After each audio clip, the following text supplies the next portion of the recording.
Information discussed in this podcast may be sensitive in nature to some listeners. Listener discretion is advised.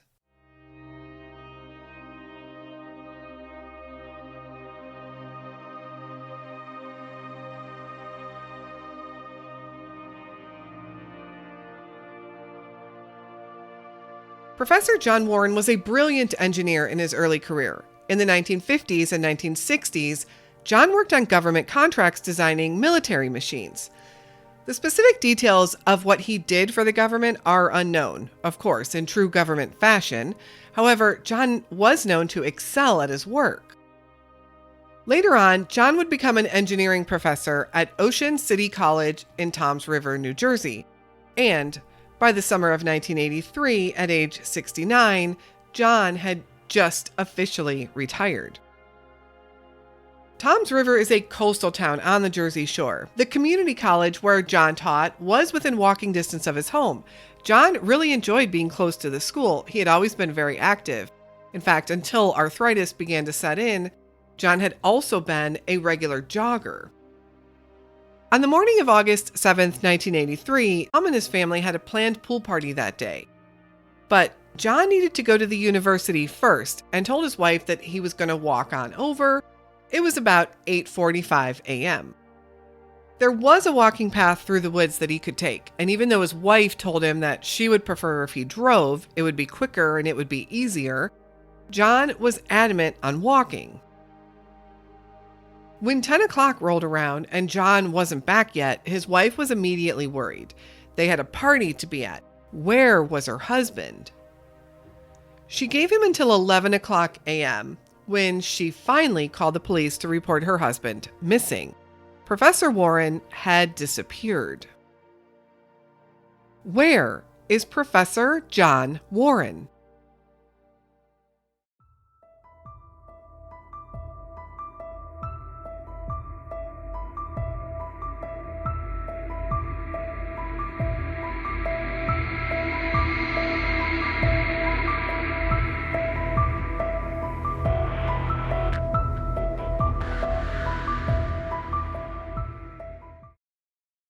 Hello, and welcome back to the Where Are They podcast and another unsolved missing person story. This cold case spotlight this week takes us back to 1983. Professor John has been missing for 42 years. There have been few clues to go on, very few, and absolutely no answers for his family during this entire time. Because John vanished in 1983, long before the internet, online message boards, and social media, there isn't much information to find about John. I did come across one brief discussion of his disappearance in which some former students chimed in to mention what a great professor he was and how they had been haunted by his disappearance since it happened.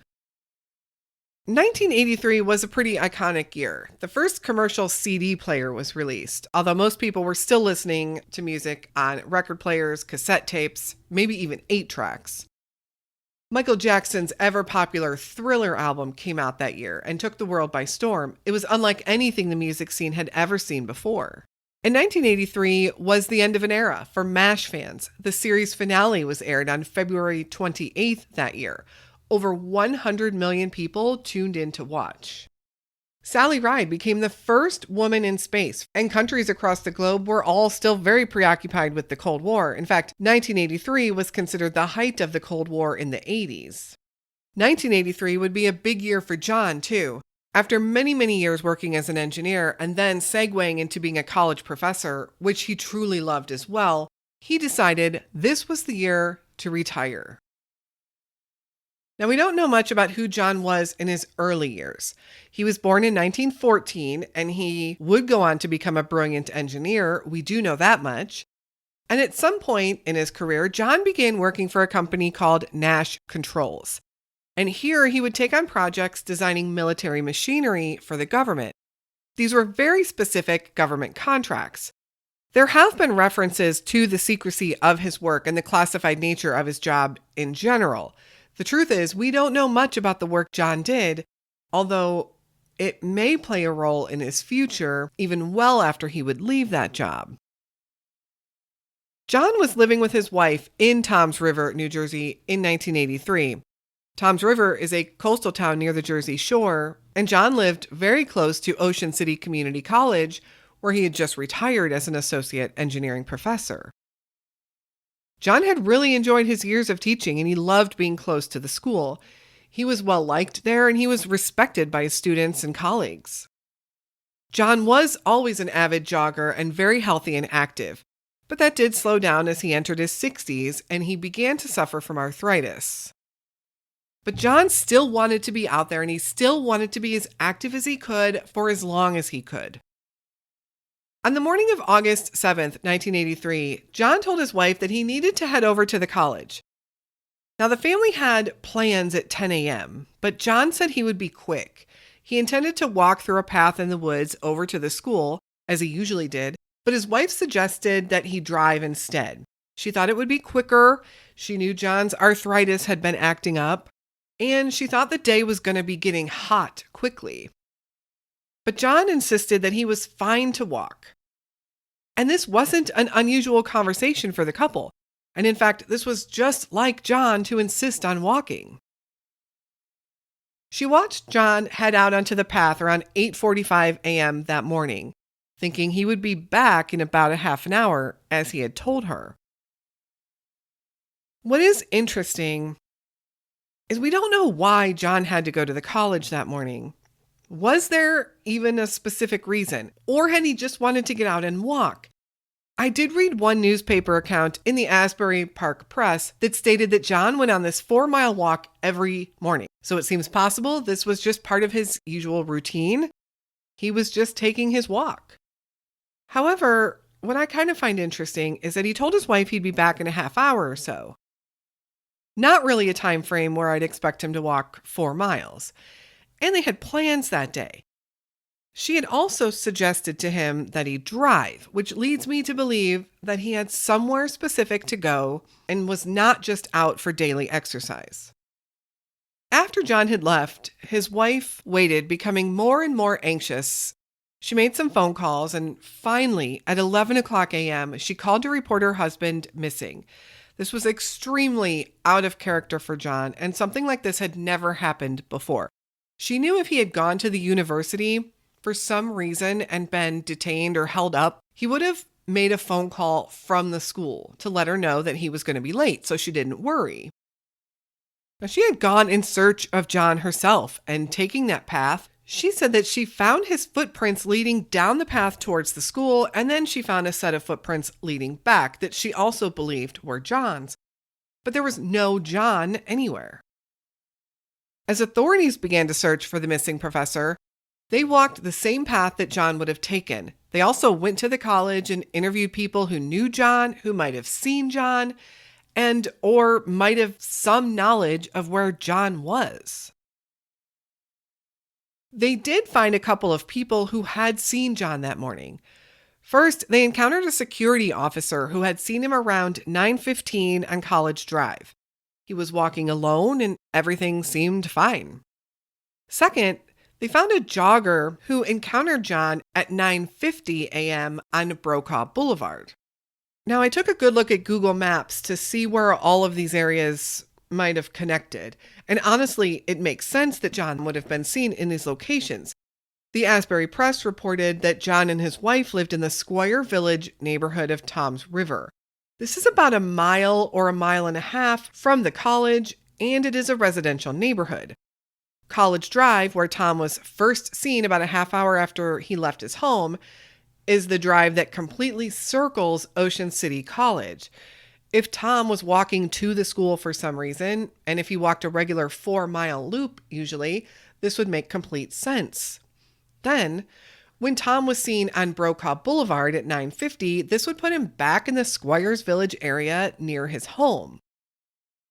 But at this time, he had been gone almost an hour. And the family had plans at 10 o'clock that morning. Why was John coming back so late and cutting it so close to the time? What the jogger reported that there was nothing unusual about seeing John. John was walking alone. He was acting normal. Nothing to raise any red flags whatsoever. So how had John walked to the campus and then back to his neighborhood only to vanish before ever making it home? Law enforcement decided to bring in tracker dogs, scent tracking dogs, to see if they could find John's scent. Of course, the concern was that he might be hurt, he might have had a medical episode, he might just be out there in need of help, and they needed to find him. These scent dogs tracked John's scent to a local pond, but then continued on down the road, where they eventually lost John's scent altogether about a mile from the college on a wooded street. Searches of that entire area turned up nothing. There was no sign of John anywhere. It was a baffling mystery for Toms River, New Jersey. What happened to this beloved college professor who had just retired? Why was there no trace of him found anywhere around the areas where he was seen, anywhere around where he lived, anywhere around the college, anywhere around Toms River in general? Had he somehow found himself in a body of water without any way to escape? This would be the first of two main theories in John's disappearance. Toms River is a busy city with a population of around 100,000 residents. While it's considered a coastal city, John wasn't really exactly near the coast when he was last seen. He was about 2 miles from the ocean. Could he have walked that far without being seen or noticed by anyone else? There are also rivers and inlets in the area, and there was that nearby pond that the dogs tracked John to, but they also continued to track him past the pond.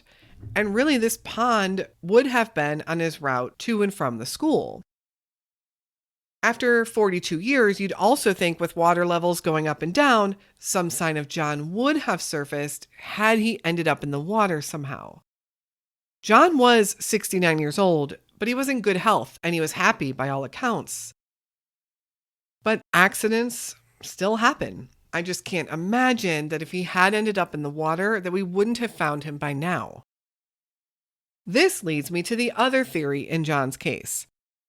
The government contracts. Now, this definitely seems a little more Hollywood movie-like, but it's often talked about in his case.